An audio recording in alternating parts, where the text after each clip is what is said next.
Coucou tout le monde, je reviens vers vous parce que j'ai encore craqué. Ouais, bah oui, ouais, le moral est pas top, les journées sont longues et les nuits sont courtes. Ça commence à se voir d'ailleurs, je suis navrée si je suis à peine présentable, mais on s'en fout un peu, c'est pas le sujet. Donc, du coup, voilà, les grands programmes doudou continuent.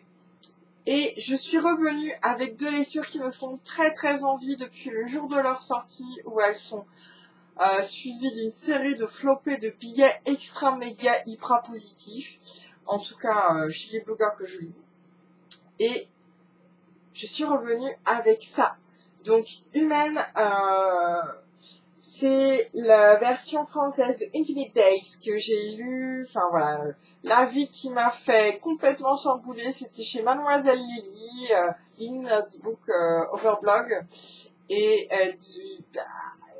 voilà, ça y est, je l'avais payé en plus pour une soirée et j'avais vraiment très très envie de le garder. Et il s'annonce excellent. Écoutez un peu ce petit speech. Je précise petit, souvent quand c'est petit, c'est de qualité parce que c'est précis, ça va direct au but et c'est tout ce qu'on lui demande. Je te libère, tout petit point.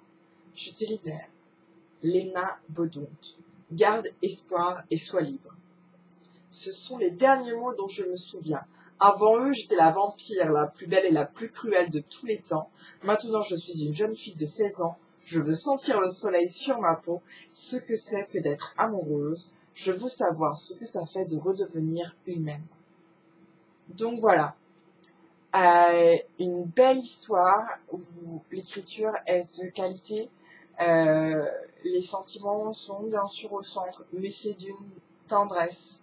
Et voilà, je pense qu'après le pack biquet que je suis en train de me faire, où c'est des vampires, des loups-garous, des fées, ça se tarabuste dans tous les coins, enfin voilà, on va avoir besoin d'un peu de douceur et de tendresse, et voilà, je compte sur Humaine pour ça.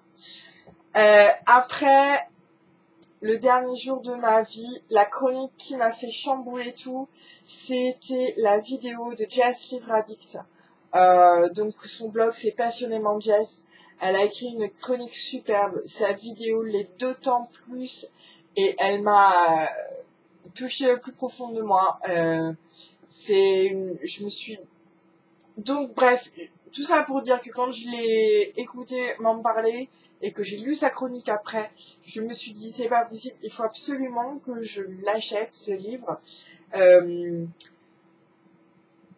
C'est un livre qui a été écrit par Laurel Olivier, qui m'avait déjà séduite pas mal par son Délirium, le tome 1 d'une trilogie dystopique, dans un monde où l'amour est une maladie et on soigne tout le monde, entre guillemets, dès l'arrivée au âge adulte.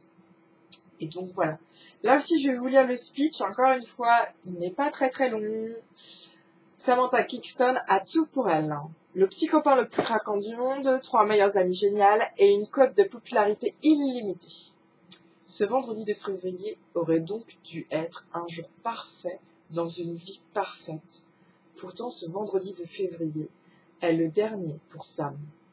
Ou le premier, point d'interrogation.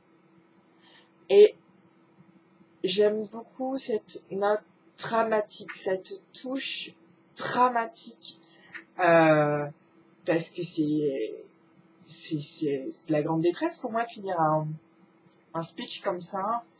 Mais ouais, voilà, où un début où on nous décrit quelque chose d'assez tout rose, tout pimpant, tout facile et tout.